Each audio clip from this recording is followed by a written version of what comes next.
BD SUMHAC is a multi-stakeholder coalition, which includes our national organizations, NBDF, HFA, the Hemophilia Alliance, and the Coalition for Hemophilia B, as well as social workers, nurses, hematologists, community leaders, and community members like myself. Hi, my name is Kate Basinski, and I'm the chair of the Bleeding Disorders, Substance Use, and Mental Health Access Coalition.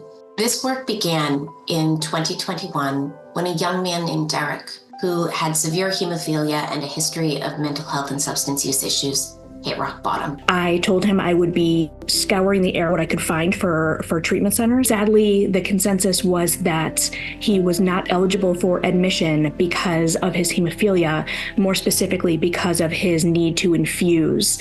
I had told Derek and his mom that we were going to keep looking. Unfortunately, Derek died of a drug overdose in August of 2021.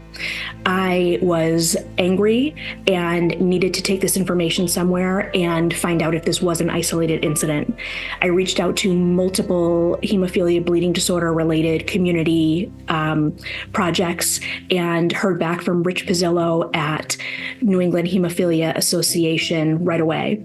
Rich understood the importance of this issue and was able to connect me with Kate Basinski, the chair of BD SUMHAC. Kate was able to put together an amazing team in a short period of time, and what started as 2 people chatting over Zoom became dozens of people throughout the country.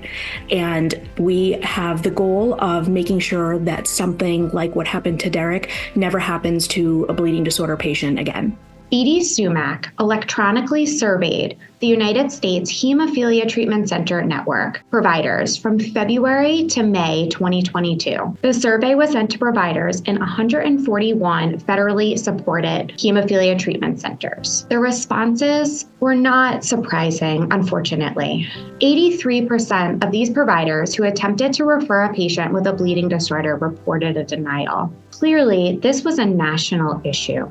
One of the reasons providers stated that their patients were denied inpatient or residential behavioral health treatment was due to fear or the medical complexity of a bleeding disorder. Many of the facilities didn't feel comfortable accepting a person with an unfamiliar medical condition. It sounded scary to them. They felt that needles could be a trigger to other patients within the facility. And they also didn't have staff that could administer the infusions. Insurance sometimes would deny patients into these programs and also deny obtaining factor to bring into the program. We've worked hard with a number of people and with the various providers to create educational material for patients, for treatment centers and the chapters, how to talk about and understand the needs, how to investigate treatment facilities in your area, how to talk to a treatment facility, what is it they're looking for, and what is it that's important for them to know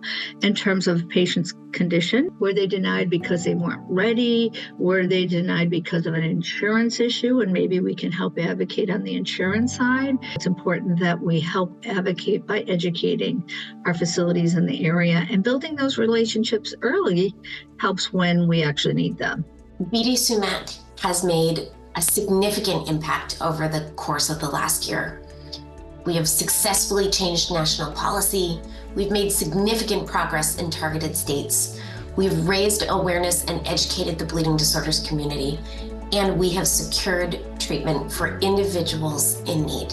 BD SUMHAC has supported providers in overturning denials and getting people with bleeding disorders access to the treatment they need in at least 5 different states. This does not mean that the problems are solved in those states, but it does mean that with BD SUMHAC's tools and advocacy, we can overturn decisions and get people with bleeding disorders access to the treatment they so desperately need. We are thrilled to have the entire bleeding disorders community united around solving this critical health equity issue.